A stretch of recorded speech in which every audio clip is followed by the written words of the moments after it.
7 de junio. Beata Ana de San Bartolomé. Carmelita descalza, 1549 a 1626. La Beata Ana de San Bartolomé, una de las hijas más ilustres de Santa Teresa de Jesús, secretaria, amanuense, y compañera suya inseparable.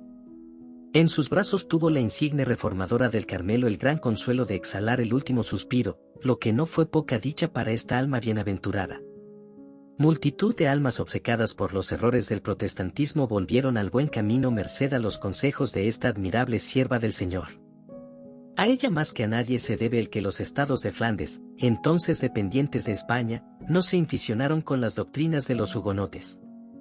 Grandes capitanes se postraron a sus plantas y la ciudad de Amberes la viene aclamando hace 3 siglos como a su insigne libertadora.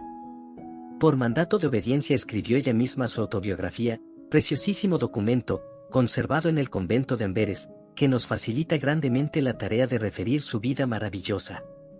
De pastorcita a Carmelita descalza. En el Almendral, pueblecito de la diócesis de Ávila, tierra de santos y de cantos, nació Ana el 1 de octubre de 1549. Sus padres, Hernán García y María Manzanas, eran a la par que ricos labradores, cristianos de pura cepa. Oigamos el primer relato en que nos cuenta la Beata con infantil sencillez, cuán grande horror al pecado le infundieron desde pequeñita. Siendo todavía niña, cuando aún no sabía hablar bien, me pusieron en pie al lado de mis hermanas que estaban en una pieza haciendo labor, y, al pasar mi madre, díjoles, mirad que esta niña no caiga, que se matará. Dijo una de ellas, Dios le haría merced si se muriese, que ahora iría al cielo. Dijo la otra, que no se muera, que si vive podrá ser santa. Y repitió la otra, esto está en duda, y ahora no tiene peligro, mas, en llegando a los 7 años, pecan los niños. Lo entendí todo, y como dijo, pecar, levanté los ojos al cielo, sin saber, a mi parecer, lo que hacía, parecióme que veía el cielo abierto, y que se me mostraba el Señor con una gran majestad, y como era cosa nueva, dióme mucho temor y reverencia en el corazón, porque conocí que era Dios, y que Él era quien me había de juzgar. Lo cierto es que al llegar a los 7 años, recordando sin duda esta visión, no hacía más que llorar y, al preguntarle por qué, solía responder, porque tengo miedo de pecar y condenarme. Siendo de 10 años perdió a sus padres. Por entonces recibió el encargo de guardar el rebaño. En este humilde oficio recibía diariamente la visita del niño Jesús, el cual jugaba con ella largas horas. También ella, como antes la chiquitina andariega avilesa, pensó en ermiticas y quizá en palmas de martirio, pero tanto a ella como a Teresita, las destinaba el Señor para otras nobles andanzas de su gloria. Llegó a la edad de casarse, y más, ¿a quién iba a amar en el mundo la que desde pequeñita veía todos los días a Jesús, el cual, dice la Beata, en todas partes se me aparecía, y parecía que crecía conmigo? Sus hermanos la instan a que se case, y ella exige un esposo perfecto.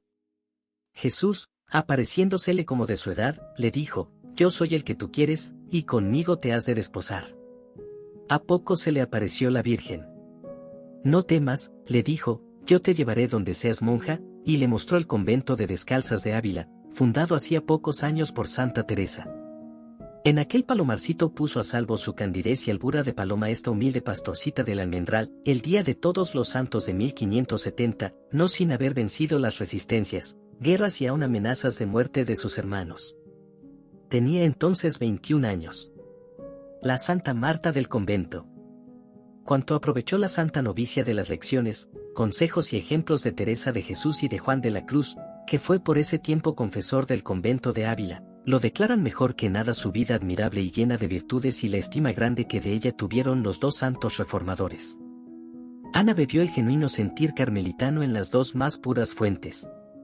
No es, pues, de extrañar que en pocos años levantase el vuelo a las más altas regiones de la mística y fuese, andando los tiempos, maestra y propagadora del espíritu teresiano.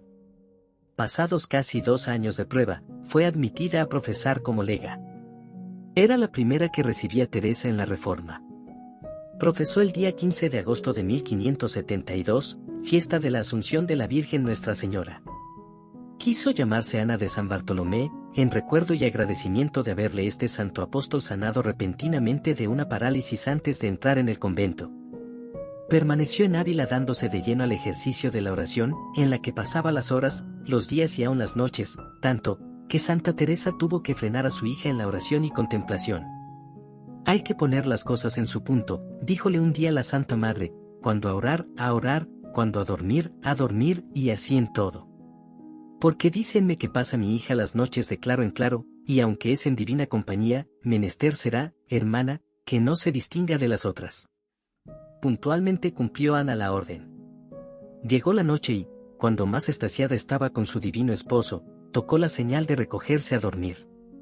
Ana cortó el divino diálogo. Señor, le dije, yo no tengo licencia de estar con vos más tiempo. Dejadme dormir como me lo han mandado. El Señor me dejaba y, en despertando, le hallaba como le había dejado, parecía me estaba guardando el sueño. El año de 1577, al volver a Ávila la Santa Madre Teresa, halló 5 hermanas enfermas en cama. Ana estaba entonces, que parecía toda descoyuntada. La Santa Madre la llamó y le dijo, hija, aunque esté mala, quiero que sea enfermera de estas enfermas. Ella obedeció, pero, como andaba molida, no pudo subir las escaleras para asistir a las hermanas.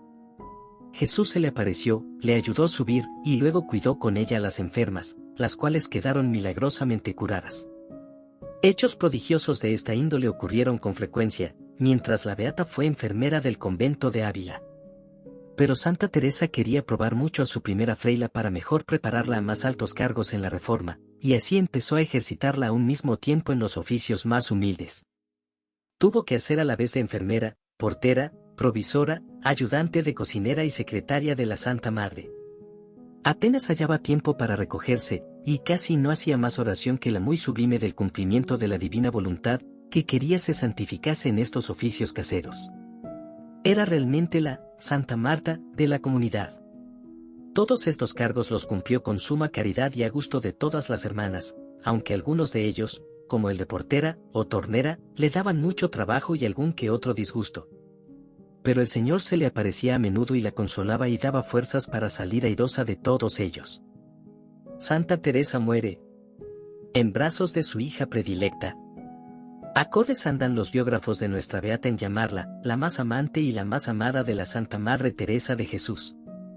Ya siendo una novicia, conoció luego la Santa Madre, dice el padre Enríquez, el raro espíritu y la pureza y sinceridad de la Santa Novicia. No fue menor el consuelo que recibió Ana con la presencia y trato de su Santa Madre. Desde luego se miraron con una afición santa y se unieron sus corazones de tal manera que, aunque algunas veces se apartaron los cuerpos, nunca, ni aun en la muerte, ni después de ella, se separaron las voluntades. Nada extraño que al calor de esta dilección santa, brotaran aquellas delicadas preferencias de la perspicaz reformadora por su amada freila Ana de San Bartolomé. Ana fue enfermera de Santa Teresa por espacio de 2 años en Ávila, la cuidó como hija cariñosa y sabia madre amada con delirio, y más cuando a la insigne fundadora se le rompió el brazo, allá en la Nochebuena de 1577. Ana fue la secretaría íntima de la mística doctora en los tiempos más borrascosos y en los trances más apurados de la Reforma, y su compañera inseparable en los viajes y fundaciones de los 3 últimos años de su vida, que fueron ciertamente los más abundantes en penas y trabajos.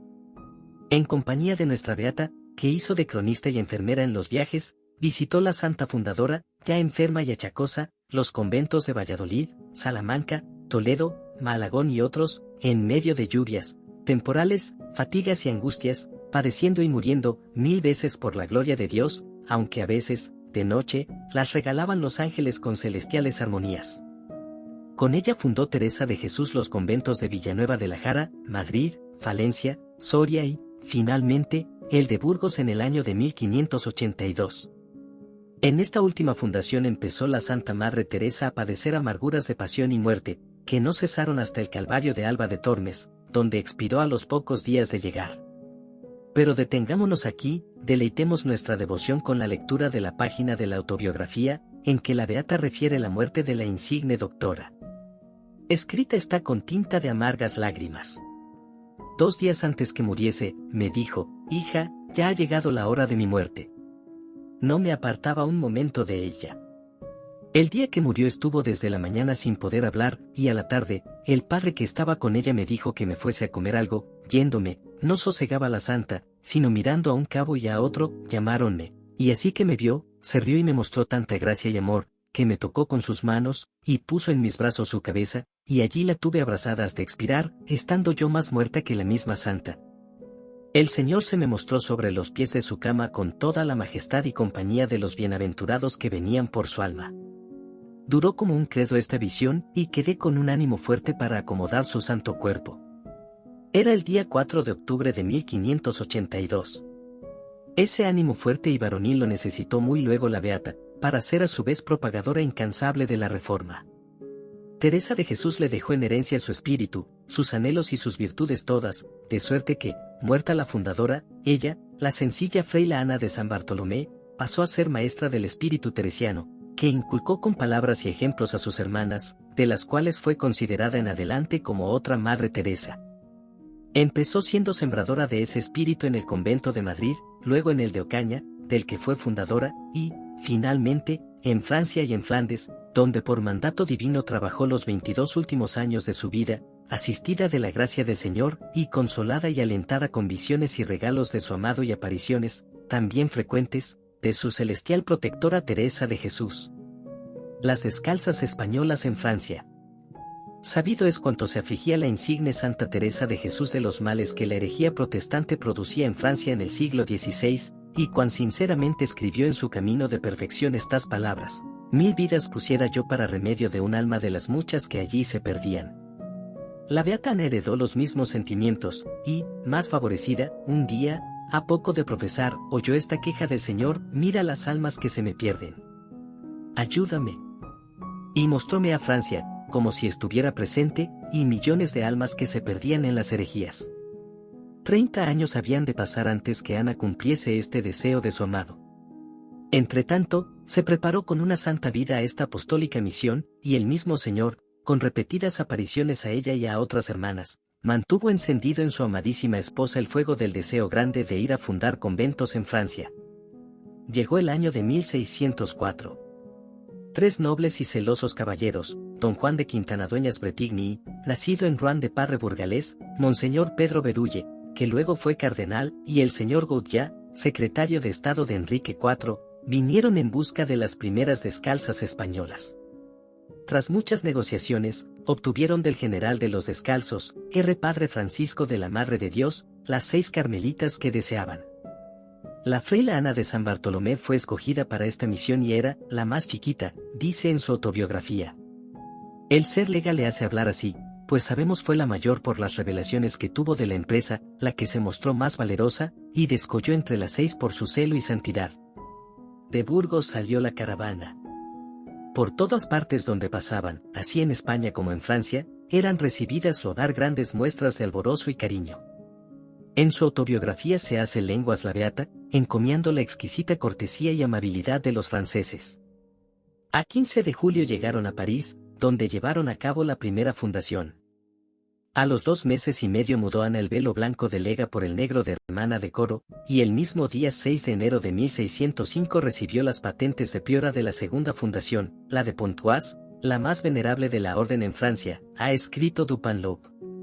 En el viaje fueron acompañadas por la duquesa de Longueville y los 3 caballeros antes mencionados. La fundación se hizo con mucha solemnidad y aparato. Confundida estaba la beata con este nuevo cargo de priora y quejábase un día a Jesús de su insuficiencia. «Así te quiero, sin ser ni saber nada», le respondió Jesús, «para hacer por ti lo que yo quiero, que los sabios del mundo, con sus prudencias, no me escuchan, pues piensan que lo saben todo». Del bien que hizo Ana en Pontoise, en aquella vida de clausura, al parecer del mundo de escasa o nula utilidad, es prueba lo que hicieron los habitantes cuando se trató de sacarla para llevarla de priora a París. Cuando empezaron a temer que me habían de llevar, estaban los del lugar armados para impedirlo, fue menester sacarme a la medianoche. Y solo había estado de priora en Pontoise 10 meses. ¿Qué no haría en París en los 3 largos años que allí estuvo de priora y maestra de novicias? Dentro del convento, ganarse el afecto de las hermanas, que llegaron a quererla lo indecible, fuera, peleas diarias para mantener íntegro el espíritu teresiano, luchando contra falsas sospechas de sus superiores, y aún contra los deseos de mudanza de cosas de regla, de su principal prelado y confesor, Monseñor Berulle. El día 5 de mayo de 1608 salió de París para fundar el convento de Tours, ciudad llena de herejes y cismáticos. Al pasar el río Loira, Los herejes decían, ojalá se anegasen antes de salir del río y que nunca saliesen. Autor. Pero como Santa Teresa en persona las acompañó en el viaje, nada malo les pasó. A poco de llegar decían los de Tours, estas teresianas, que no queríamos, nos han de convertir a todos a la fe. A la verdad, lo deseábamos las religiosas y yo, y rezábamos mucho por ellos. Autor. Aquí tuvo también mucho que sufrir de parte de los superiores eclesiásticos, que, con no ser de la orden, querían modificar cosas importantes de la regla, y alzarse con el gobierno de las monjas. Ella se opuso con toda la energía de su alma, que era mucha, y no cejó hasta lograr patente para ir a Flandes, donde había padres descalzos. Libertadora de Amberes. Glorioso tránsito. A principios de octubre de 1612 dejó Ana el convento de Mons, donde descansaba muy a su placer. En compañía del padre y fundador del Carmelo belga Fray Tomás de Jesús y del padre superior de Bruselas, vino a fundar el Palomarcito de Amberes. Detuviéronse en Merimant en el palacio de los archiduques Alberto e Isabel. Sus Altezas, dice un testigo de vista, recibieron a la Beata Madre con grandes muestras de devoción. En los coches de palacio hicieron el resto del viaje, acompañados por el cochero mayor. El día 29 llegaba la Madre Ana con sus descalzas a la histórica y magnífica ciudad, y el 6 de noviembre quedó fundado el convento. Este iba a ser el campo anchuroso de sus grandes acciones y de sus más gloriosas conquistas. Allí se consideró como en su Palomarcito de Ávila, y pasó los 14 últimos años de su vida velando amorosamente sobre sus hijas, formándolas a la escuela, doctrina y espíritu de su Santa Madre, consolándose y recreándose con las frecuentes visitas de Jesús, María, José y Santa Teresa. Quizá más que en parte alguna se dio allí a la práctica de las más heroicas virtudes. El Señor, que la había ya favorecido con el don de milagros y de profecía, le dio una gracia y talento especiales para aconsejar a los grandes y prelados, y aun a los reyes y príncipes. Su influencia en la sociedad de aquel tiempo fue considerable. El rey don Felipe II la reverenciaba. Enrique IV, rey de Francia, se encomendó a sus oraciones en cuanto supo que las carmelitas españolas habían pisado tierra francesa. El príncipe de Polonia vino a visitarla y le pidió unas estampitas escritas de su mano para dar al rey su padre y a sus hermanos. La reina María de Médicis iba a consolarse con nuestra beata en sus tristes horas de regencia. La infanta Isabel decía de ella, la tengo por más fuerte defensa que cuantos ejércitos pudiera tener. Antes de la jornada de Breda, la misma serenísima infanta llevó a los pies de Ana a todos los caballeros, con el marqués de Espinola al frente y, haciéndoles hincar la rodilla, les dijo en alta voz, recibid la bendición de la Madre Ana, que con ella podemos ir seguros, sin temer ningún peligro. La rendición de Breda fue obra de las oraciones de las descalzas. 2 veces libró a la ciudad de Amberes, y con ella a todo el ducado de Brabante. El año de 1622, el príncipe de Orange, enemigo de los católicos, fiado en la bizarría de su gente, en sus armas y máquinas de guerra, puso sitio a Amberes. La beata estaba entonces muy recogida en su celdilla, sin pensar siquiera en el peligro. Apareciósele el Señor y le ordenó que interpusiera sus oraciones y las de sus hijas para defender la ciudad. En el acto llamó Ana a las monjas, pidióles que rogasen y ella les dio el ejemplo rezando con las manos levantadas al cielo. A una hermana que entró en su celda a la mañana siguiente, díjole, «Ay, hija, qué cansada estoy. Toda esta noche me parece que he estado peleando. Cuando, rendidas las fuerzas, quería bajar los brazos, me decían, reza más, más, más, y aunque hubiera peleado con un ejército no estuviera tan cansada. Estoy toda metida en agua». Finalmente oyó una voz, «Ya está hecho». Levantóse al punto tal tempestad que imposibilitó las maniobras de los navíos enemigos y el príncipe de Orange huyó vencido, deshecho y humillado. Toda la ciudad, pueblo y soldados, proclamaron a una voz a la humilde descalza, libertadora de Amberes. 2 años antes de su muerte, tuvo ya la visión de la última hora, y con ello termina su autobiografía. De allí adelante, las visitas de su amante esposo fueron más frecuentes, sus ansias de unirse a él para siempre en el cielo, más vivas. Finalmente, sintiendo llegar su hora postrera, rogó a sus hijas y a los padres descalzos que rezasen el Ave María, habiendo recibido la extremaunción, dio su bienaventurado espíritu a su amado esposo, y voló su gloriosa alma, derecha al cielo, como el Señor lo dio a entender a la fraila Catalina de Cristo.